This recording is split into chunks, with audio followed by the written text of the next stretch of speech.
Good afternoon, Penn Trafford, and welcome to What's Up Warriors. I'm Maddie. And I'm Cam. We have 5 great stories for you today, so let's get right to them. The annual PTHS food drive has begun, where students can bring in any non-perishable food items and take them to the nurse's office. There are more local families in need than ever before. With more information, we'll go to Alyssa Waldron. The yearly food drive is upon us.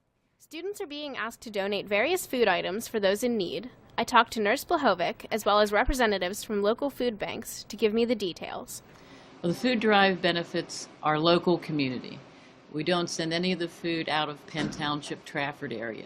So we send the food to the St. Barbara Food Bank, the Trafford Level Green Food Bank, and the Community United Methodist Church. So it stays here at home. We try to stick very closely to Penn Township only because our donations come from the township, the schools, the banks, the charitable organizations right here in the township. If students don't donate, then these particular food banks won't get food. These food banks don't receive any federal subsidies, so they rely purely on donations from the community. And in particular, this time of year, they rely on Penn Trafford High School. Right now we're at an all-time low with funds, so you know, it's great. We get donations from the churches and from individuals. We get a great amount of food when the high school donates. The only thing that's new is there are more people in need than last year. We're serving a lot more families than we did in the previous years. In 2007, 2008, we helped 154 families. In January and February, we will have helped over 225 people. In 2 months, we've surpassed the number that we did for an entire year. It's a big help because they might get some money, say Social Security and different other means that they have of getting some money, but they don't have a lot of money, so the food really helps supplement them every month. I would just like to reiterate the important need that we have to get the food in. If we don't donate again, the people don't get the food. It's so important, it's critical that we do this, that we work together for our community. Yeah, help us as much as you can. We're really here to help. It's a tremendous community. I'm very proud of what the work that we do here in Penn Township, and I'm sure the people that receive are very, very grateful for what your food drives and the food drives of all the organizations here in the township do. The food drive ends on March 16th. Items you donate can be anything non-perishable, from canned goods to pasta to tea bags and more. There's an endless amount of possibilities, and every item is one step to a larger goal. This has been Alyssa Waldron with What's Up Warriors. Back to you in the studio. Thanks, Alyssa. Nick Cousin isn't your everyday 10th grader. Nick recently competed at the Karate World Championships in Buffalo, New York, and he went all the way to the finals, finishing in 2nd place. With more on this, here's Josh Bujakowski. Hi, I'm Nick Kosan, and I've been doing karate for 7 to 8 years. Come on, Nick! How did I get into karate? It started in like 3rd grade when I was just looking for something extracurricular to do, and I came across a karate school, and I figured why not give it a shot. So I tried it out for maybe a couple months or so. I liked it. It closed down, so I went to a new place. I was there for about 1 or 2 years, and then after that they shut down. So now I'm here, and I've been here for maybe 5 years, something around there. Nick trains at the Allegheny Shotokan in North Huntington, PA. He traveled to Buffalo, New York to compete in the World Championship for Shotokan. He was undefeated going into the championship match. Please welcome Nick Cousin. The road to Worlds was, it was pretty hard, I guess you could say. You had to qualify, so you had to do tournaments, and each tournament had a point value based on if you showed up or what place you got. So you had to get a specific amount of points in order to qualify for the Worlds, and then you knew around November when you got a invitation in the mail. When I walked in there, I didn't expect to come out with a 2nd place. I honestly didn't even come out expecting a place, but you know, I I guess stuff happens and it just turned out that way. And I put in about maybe 30 hours a week here, so just training and teaching and all that stuff.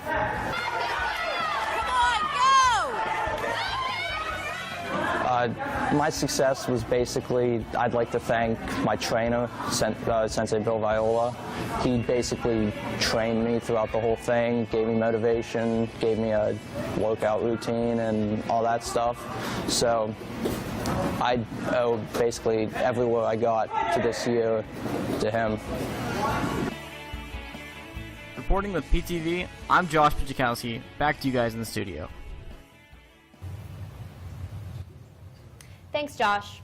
You see the efforts of the video department every day when you watch the morning announcements, the Friday show or What's Up Warriors. But most people don't know how much work goes into what appears on the TV screen each day. Let's go to Denver Stahl for a behind-the-scenes look at what goes on during a live production. Here on What's Up Warriors, we showcase a number of different topics in the community, but not many people know about the effort that goes into producing a live show. I sat down with several video students to gain some understanding on this. The video program offers a collaboration like no other to students. Each student is given a specific role that they participate in, and they can often switch roles if they want, or basically they learn every position possible. I think that live production is my favorite thing about the video program. It's a really difficult process, but it's a lot of fun, and the product that you get just feels so rewarding. Work on What's Up Warriors could start anywhere from a month prior to 2 weeks prior. You need to make sure that what the anchors are going to say is typed into the teleprompter. You need to make sure that you have all your interviews and your voiceovers and your B-roll, and you have a cohesive story that explains what you want it to and that's viewable. When it comes to live production, anything can happen and anything will happen. You have to be prepared for everything. You have to stay calm, even though it can be very hard to do. One problem I've been facing this year is the teleprompter keeps crashing when I'm talking. So I really have to learn how to improv, and I think that was a really big struggle for me. And now that I learned how to improv, it really helps me going into my career in college. We were lucky enough to have the producer of What's Up Warriors run us through what happens during live production. Okay, so right here we have how we get the announcements to you. This is how we stream them, get them to the TVs. And right here you see Patrick and Emily working on how we edit the announcements live. Now this is a really fancy computer, and we took a lot of time to get used to this, and Patrick and Emily are great at this. And then right here we have Alyssa using our script so that we can see where we are in the announcements and we can see what's coming up. And that's how we make announcements in the morning. I'm Denver Stahl reporting for What's Up Warriors. Back to you in the studio. Thanks, Denver. As you may know, today is Friday the 13th, a day full of superstition and fear. But why did this seemingly normal day turn into such a huge deal? Here's Mike Butcher with the story. Today is Friday the 13th, known by many as the unluckiest day of the year. There are those who treat this day just like any other. However, there are those who will refrain from performing any kind of task today.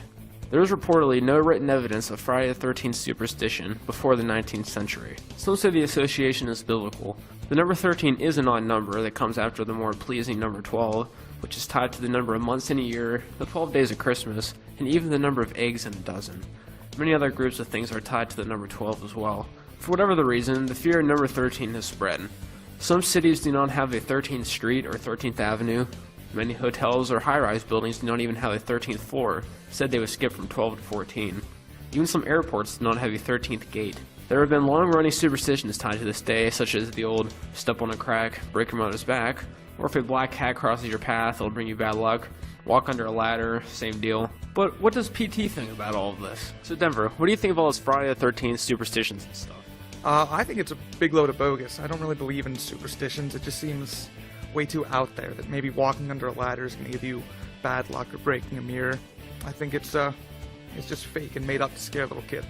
I'm not superstitious, and I don't think anyone should be. I think it's a load of garbage.